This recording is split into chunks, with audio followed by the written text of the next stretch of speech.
यशोमती मैया के नंद लाला।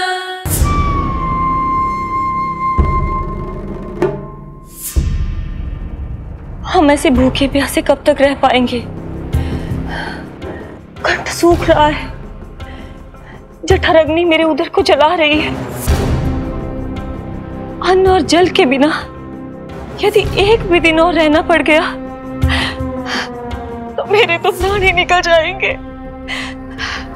महाराज कंस जिस विचारधारा पे विश्वास रखते थे उसे ही भूल गए हैं।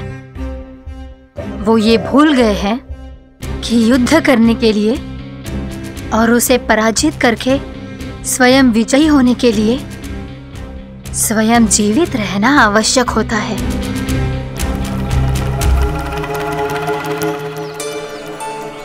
प्रभु ने जो दृश्य मुझे दिखाए किस बात का संकेत थे वो? क्या मुझे यहाँ आने के लिए प्रेरित करना ही उनकी योजना थी? बहुत सोच विचार के भी ना समझ में आ रहा है। कंस ने, उस व्यापारी ने हमारे साथ जो षड्यंत्र रचो है ना, वो आते कैसे बचेंगे? पर घर में सब स्त्रियां चिंतित हैं।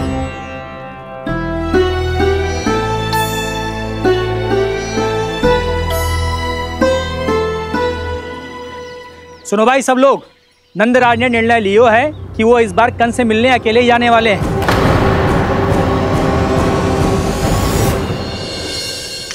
पहले ही वो गांव वालों से सारा दूध दही माखन हड़प चुका है। अब आप और मटकियां क्यों ले जा रहे हो उस दुष्ट के लिए? यशोदा, वो दुष्ट है, अत्याचारी, पर है तो हमारे महाराज ही ना। वैसे खाली हाथ थोड़ी ना जा सकते हो। तुम अपना ध्यान रखना। सुनो जी, मुझे पता है कि मुझे श्री नारायण पे विश्वास रखना चाहिए, बल्कि मैं भी तो यही समझा रही थी इन गोपियों को। पर पता ना क्यों मुझे लग रहा है इसके पीछे उसका कुछ बहुत बड़ा षड्यंत्र है। ना तो आपको अकेले क्यों बुलाता वो? मैं जानता हूं यशोदा, उसने मुझे क्यों बुलाया है, पर मैं तुम्हें ना बता सकता। मैं ना चाहता हूं कि तुम चिंता करो।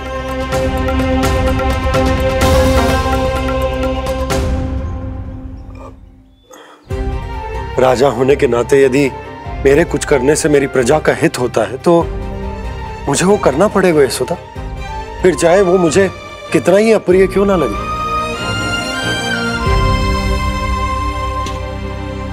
हे नारायण, मेरी दुविधा दूर करो। कुछ ऐसा करो कि इन्हें जाना ही ना पड़े उस दुष्ट के सामने।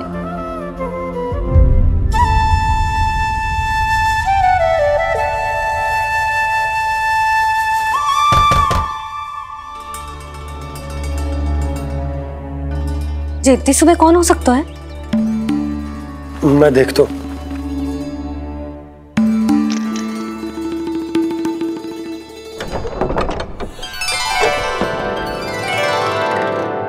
पूर्णामासी, आप? यशोदा,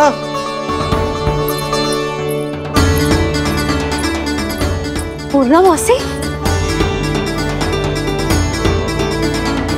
इतने दिनों बाद? क्या होगा मौसी? सब कुछ कुशल तो है? मैं तो बस इतना जानती हूँ नंदराज, ये लोग आपसे मिलना चाहते थे। कौन?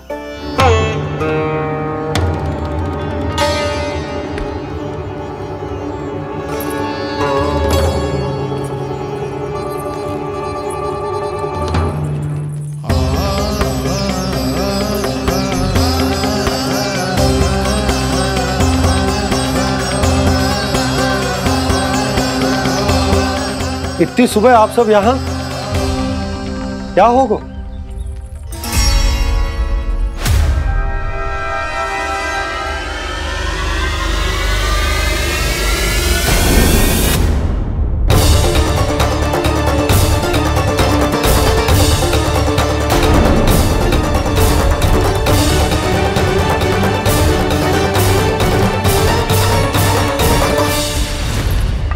हमारे भोले भाले गोकुल वासियों को फंसाने के बाद यहाँ आने का साहस कैसे करो तूने? यशोदा, पूछो जी, पूछो इससे ये क्या करो यहाँ।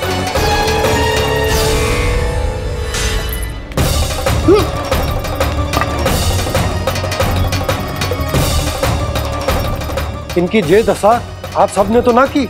नहीं नहीं, इनमें इनका कोई दोष नहीं है। हमारा बस चलता तो इससे भी बुरी दशा करते। ये सब तो मेरी करनी का फल है नंदराज।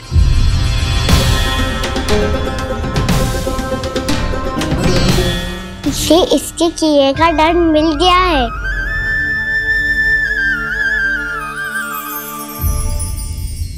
मुझे क्षमा कर दीजिए नंद महाराज, बहुत बड़ी भूल हो गई मुझसे। मैंने इन सब गांव वालों को फंसाने का षड्यंत्र महाराज कंस के कहने पे किया था। वही मेरी भूल थी, मुझे क्षमा कर दीजिए महाराज। बहुत शीघ्र बुद्धि आ गई तुम्हें। मैंने आप सबको लोभ के चाल में फंसाने का प्रयास किया। सच तो ये कि मैं स्वयं लोभ में ग्रस्त था। सब कुछ अधिक से अधिक धन के लिए किया था मैंने। सब कुछ खो दिया। मेरा भोजन सड़ गया, मेरी मिठाई में कीड़े मकोड़े पड़ गए, मेरे स्वर्ण आभूषण मोती सब कंकड़ पत्थर बन गए। अवश्य इसका कोई नया छल है जे। नहीं नहीं नहीं नहीं, मेरा कोई छल नहीं है, मैं सत्य बोल रहा हूं। मैंने कही थी ना, श्री नारायण हमारी सहायता अवश्य करेंगे। दुष्ट और अत्याचारी का दूत बन के आया था ना, ये तो होना ही था। स्वयं श्री नारायण ने न्याय करो है हमारे साथ।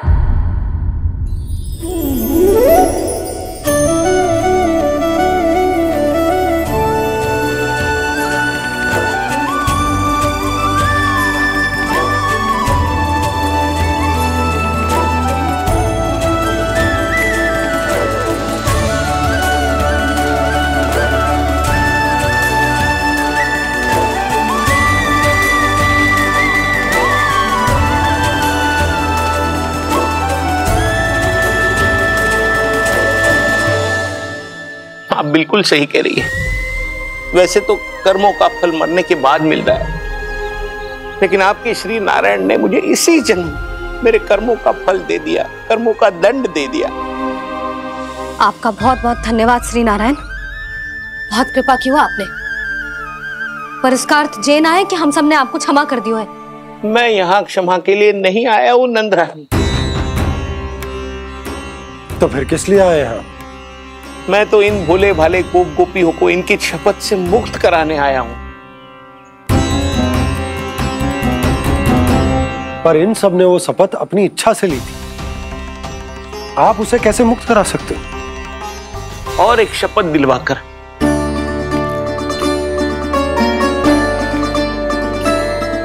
आप लोगों ने भगवान श्री नारायण को साक्षी मानकर यह शपथ ली थी कि आपका सारा दही, दूध, घी, माखन आप केवल मुझे और मुझे ही देंगे। आज उसी भगवान श्री नारायण को साक्षी मानकर मैं आपको शपथ दिलवाता हूं कि आपका सारा दही, दूध, घी, माखन उसमें से एक कण भी आप मुझे नहीं देंगे। प्रतीक्षा क्या कर रहे हो आप सब? शपथ लो। हाँ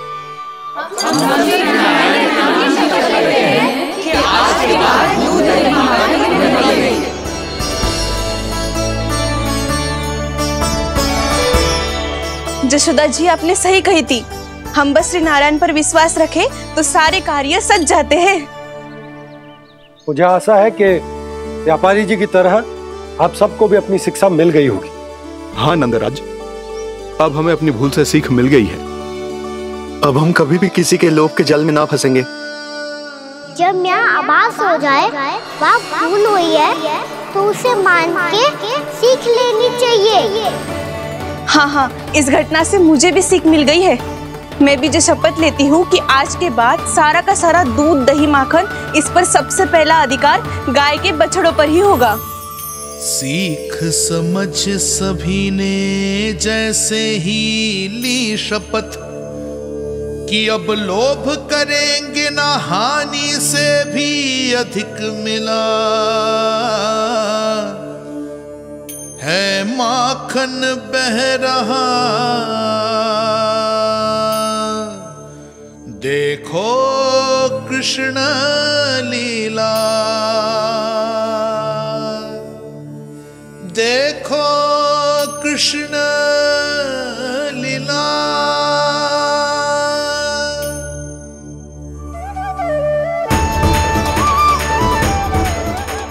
हाँ, और हम दोनों भी श्री नारायण की शपथ लेते हैं, दूध दही माखन बेचने के लिए हम बाद में बचाएंगे और पहले अपने बालकों को पेट भर के खिलाएंगे।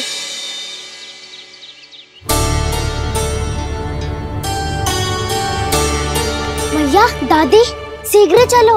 जो माखन प्रसाद की मटकी आप मंदिर से चढ़ा के लाई थी, वो पूरी भर गई है और माखन निकल निकल के भरो है। इसीलिए बड़बोलो कहलाते है तू। फिर कहने लोगों कथा कहानी। मैया, अपने घर पे भी ऐसा ही हो रहा है।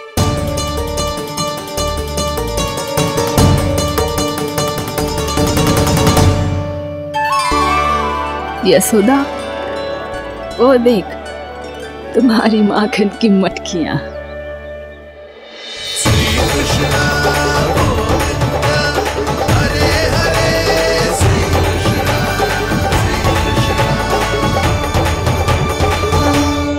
मैंने कहा था ना, आप सभी पर श्री नारायण की विशेष कृपा है। जैसे ही आप सबने अपनी भूल स्वीकार कर ली, भगवान ने आपके माखन की सारी हानि पूरी कर दी।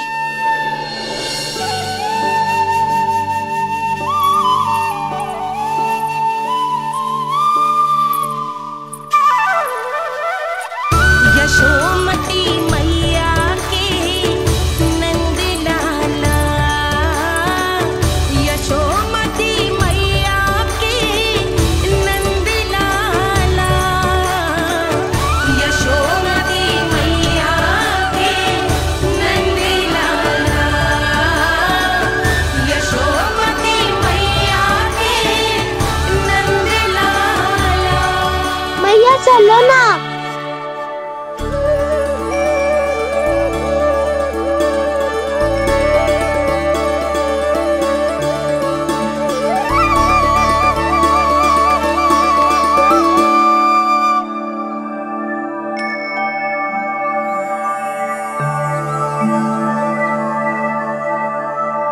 कौन से कान्हा पे विश्वास करूं मैं? उस सियाने पे जो कुछ ही समय पहले अपनी लीला दिखा रहा था, या उस निर्दोष पे जो आसपास की हर घटना से अनभिज्ञ बैठो है?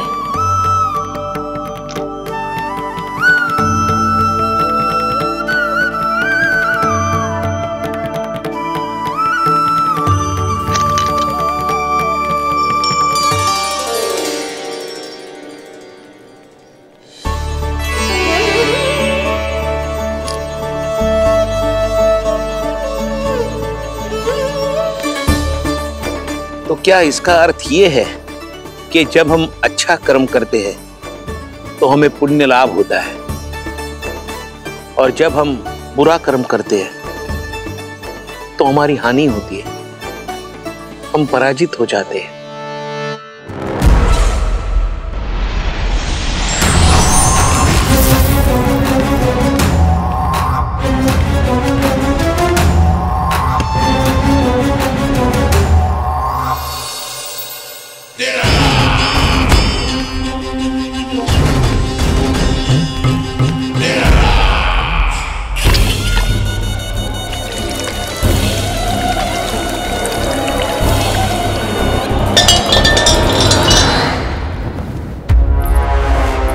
अस्ति प्राप्ति।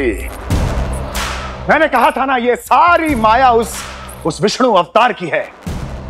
अरे वो तो इतना भी शक्तिशाली नहीं है कि अपनी ही माया का प्रयोग पर्याप्त समय तक कर पाए और मुझे पराजय स्वीकार करने पर विवश कर पाए।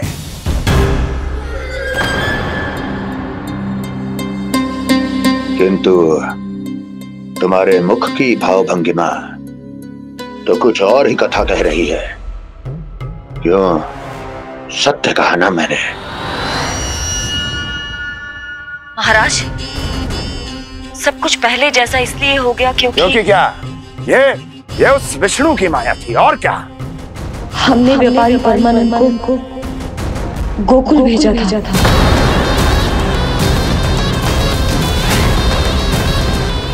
हमने व्यापारी परमानंद को गोकुल भेजा था ताकि वो गोकुल वासियों को अपने साथ व्यापार करने के वचन से मुक्त कर सके।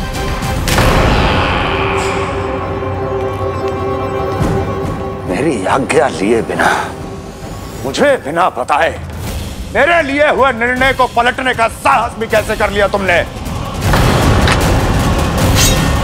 हमने आपकी ही विचारधारा का अनुसरण किया है महाराज। आप ही कहते हैं ना, जब जीवन पर संकट हो तो अभिमान अर्थहीन होता है, और जब प्राणों पर बनाए तो सम्मान स्वाभिमान सब निरर्थक होता है। भूख और प्यास से आप तो दुर्बल हो ही जाते महाराज, पर आपकी सेना और सेवक अपने प्राण बचाने के लिए आपसे दूर हो जाते। आपके और उस विष्णु अवतार के बीच 4 वर्षों से चलते आ रहे इस संघर्ष में ये एक छोटी सी झड़प है महाराज, और यदि हम ये झड़प हार जाते तो शेष युद्ध करने के योग्य भी नहीं बच पाते। जब आप पूरी तरह से अकेले, शारीरिक रूप से दुर्बल और असहाय होते, और तब वो विष्णु अवतार, वो बालक आप पे प्रहार करता, तब आप क्या करते महाराज? आत्मरक्षा आवश्यक थी महाराज, क्योंकि शत्रु पर उसके वार से भी अधिक घातक प्रहार करने की योजना तभी बनाई जा सकती है जब तन और मन दोनों पूरी तरह स्वस्थ हो।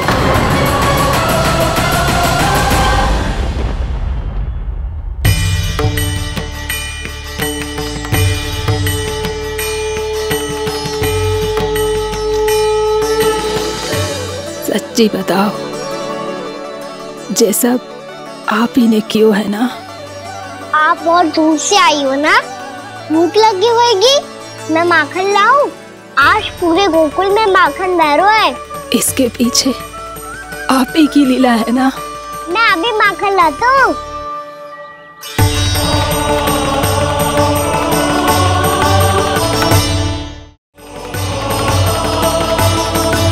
ये लीजिए। बताओ ना, पूरे गांव में प्रसन्नता की बयार बह रही है। हर ग्रामवासी के मुख पर हर्ष और उल्लास दमक रहा है। ये सब आप ही का चमत्कार है ना?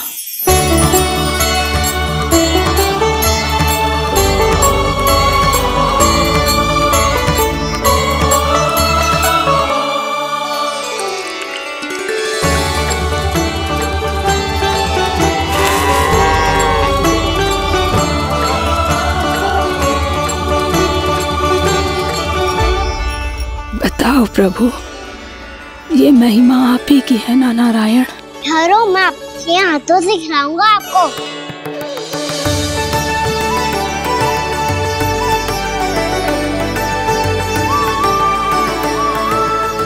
बताओ ना प्रभु, आप लालन करवाने आए हो या सबका पालन करने आए हो?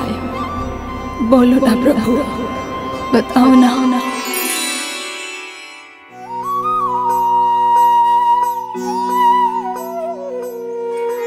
आए हो लालन करवाने या पालन करने आए हो, या जगपाला बन नंद लाला मन को हरने आए हो।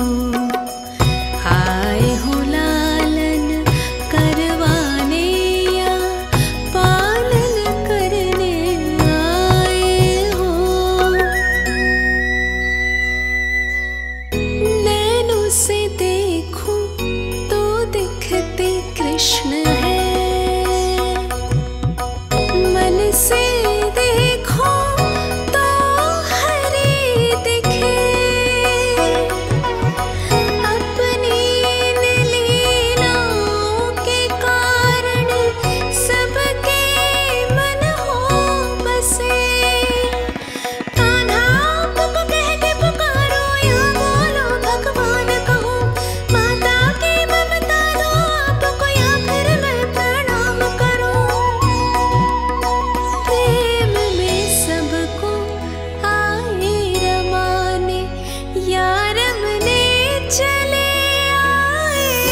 बताओ ना प्रभु, कब दोगे मेरे प्रश्नों का उत्तर?